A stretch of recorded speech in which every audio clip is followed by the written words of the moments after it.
तो हेलो दोस्तों, कैसे हो आप? आशा करते हैं स्टूडेंट्स आप सब सही होंगे। तो स्टूडेंट्स आज हम बताने वाले हैं कि त्रिभुजों का क्षेत्रफल ज्ञात कैसे करें, वो भी बहुत आसान से विधि में। ठीक है कि त्रिभुज का क्षेत्रफल अगर हमें ज्ञात करना है किसी भी त्रिभुज का, जैसे ये एक त्रिभुज ये है, एक त्रिभुज ये है, जैसे हमें किसी भी त्रिभुज का क्षेत्रफल ज्ञात करना हो तो ज्ञात कैसे करें सिर्फ 1 मिनट में या बहुत कम समय में। ठीक है, तो आज हम वही बताने वाले हैं। तो सबसे पहले यहाँ पे आप लोग फिगर देखो, यहाँ पे दे रखा है ABC, ये त्रिभुज है और यहाँ पे ये दे रखा है, इसका लंबाई जो है ये 6 सेमी दे रखा है और इसका जो आधार है ये इतना दे रखा है। ठीक है, 8 सेमी। और यहाँ पे दूसरा त्रिभुज में ये 5 सेमी, ये 12 सेमी, बाकी इसका हमें क्षेत्रफल ज्ञात करना है। तो सबसे पहले हमें क्षेत्रफल ज्ञात करने के लिए हम सीख लेते हैं इसका क्षेत्रफल। ठीक है, मतलब क्षेत्रफल क्या होता है। तो त्रिभुज का जो क्षेत्रफल होता है, ठीक है, क्षेत्रफल बराबर हाफ होता है, हाफ इंटू लंब गुणे आधार होता है। ठीक है, आधार होता है, इतना तो समझ में आ रहा होगा।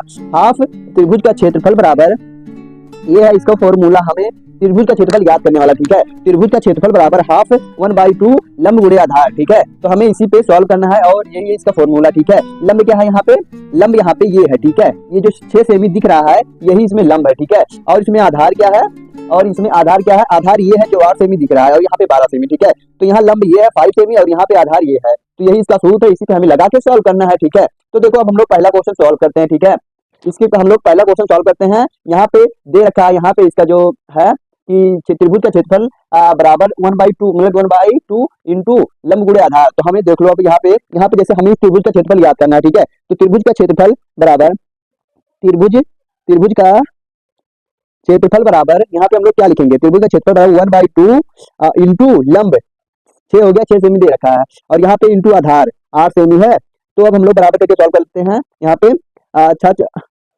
8 छक होता है 48। ठीक है, तो 48/2 हो गया। अब यहाँ से ये कट जाएगा तो बराबर आएगा 24। ठीक है, यहाँ पे 24 आएगा, बट यहाँ पे क्या दे रखा है 6 सेमी एंड 8 सेमी। ठीक है, तो यहाँ पे इसका आंसर क्षेत्रफल है तो ये सेमी स्क्वायर हो जाएगा। ठीक है, सेंटीमीटर स्क्वायर हो जाएगा इसका आंसर। तो करेक्ट आंसर इसका यही है। ठीक है, आंसर आ चुका है हमारा।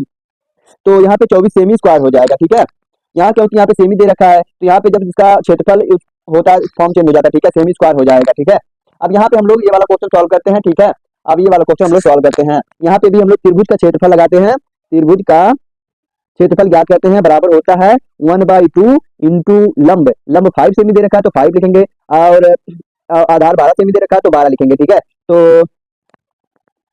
यहाँ पे अब हम लोग सॉल्व करते हैं। ठीक है, तो यहाँ पे देखो हम लोग गुणा कर लेते हैं 5 और इसका, तो यहाँ पे आएगा त्रिभुज का क्षेत्रफल बराबर होएगा यहाँ पे 12×5 = 60, यहाँ पे 60 हो जाएगा और यहाँ पे अपान 2। ठीक है, तो यहाँ से ये कैंसिल हो जाएगा, बराबर यहाँ पे 30 आ जाएगा और यहाँ पे सेमी है तो यहाँ पे सेमी स्क्वायर हो जाएगा।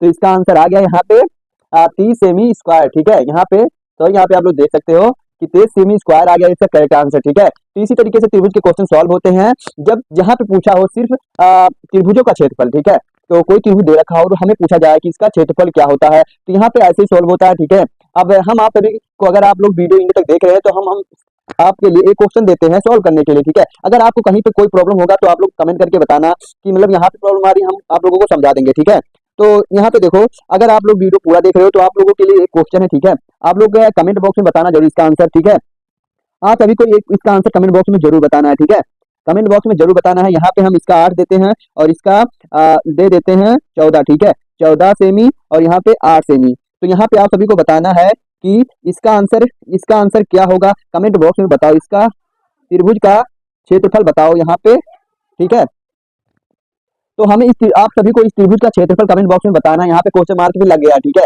तो आप सभी को इसका आंसर कमेंट बॉक्स में बताना है। अगर ना समझ में आए तो आप लोग कमेंट करके बताना है और अब सभी को यार इसका आंसर कमेंट करके बताएं, क्योंकि हमने आगे का क्वेश्चन तो बता ही दिया। आप लोग स्किप करके ये क्वेश्चन नोट करके एंड कमेंट करके सॉल्व करके फिर आप लोग बता देना कमेंट बॉक्स में। ठीक है, तो मिलते हैं अगले वीडियो में, तब तक के लिए धन्यवाद। आई थिंक आप सभी को हमारा वीडियो अच्छा लगा होगा।